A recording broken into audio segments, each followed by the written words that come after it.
alla sagra di San Stino di Livenza.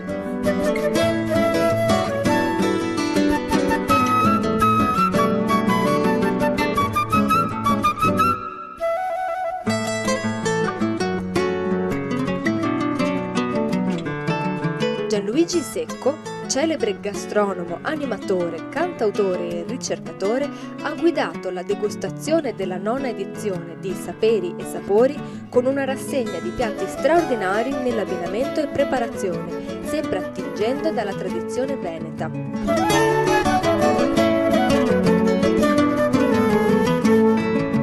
Quest'anno abbiamo Gianluigi Secco dei Bellumata che ha curato sia gli aspetti enogastronomici che culturali. Questa serata è inserita all'interno della sagra di San Stino, una sagra la cui origine è molto lontana e che la Pro Loco ha cercato di recuperare da 15 anni dandole il lustro che si meritava. È un grande risultato perché come ogni anno c'è grande richiesta di partecipare a questa iniziativa che si propone di portare e di ricordare i sapori di una volta, coniugandoli con quelli che erano anche i saperi e i saperi di una volta, quindi la tradizione di una civiltà che aveva dei punti importanti e che un po' alla volta sta perdendo.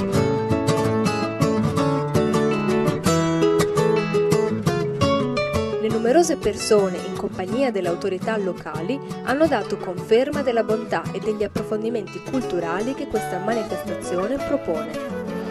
Il progetto veneziano che passa tra l'acqua, i campi e il vino e il formaggio e la cultura della nostra zona è il progetto più azzeccato quest'anno che riguarda il Consorzio delle Pro Loco del Veneto Orientale finanziato dalla provincia di Venezia. Ancora una volta dobbiamo ringraziare il nostro assessore Danilo Lunardelli che ha fatto sì che i nostri progetti vengano realizzati e anche realizzati molto bene.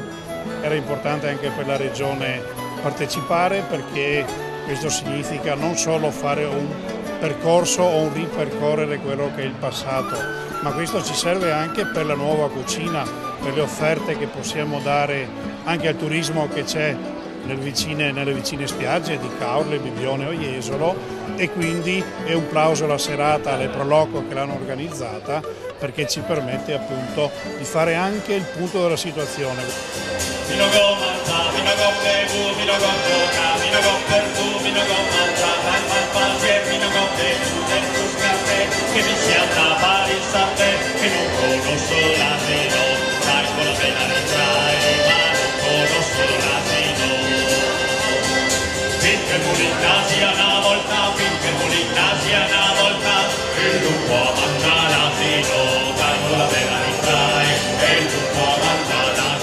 La provincia di Venezia, la Pro Loco di San Stino e le comunità sapranno davvero valorizzare ciò che quest'area ha sempre rappresentato e ciò che dal punto di vista oramai promozionale è indispensabile, perché qui il turismo si fa celebrando la nostra tradizione, la nostra cultura e rappresentando l'identità nella promozione integrata tra turismo e realtà produttiva agricola di quest'area.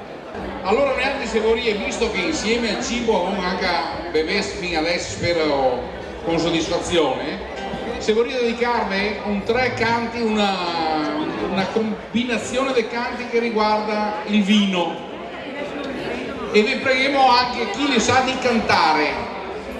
Purtroppo la nostra società è diventata una società dei guardoni, cioè tutti quanti invece che partecipare guarda. Allora, invece di fare il carnaval, chi va a guardare che si fa carnaval, invece di partecipare a creare un bel cosa, va a guardare. Quindi chi la sa canta con noi altri in questo tour di canzoni sul vino.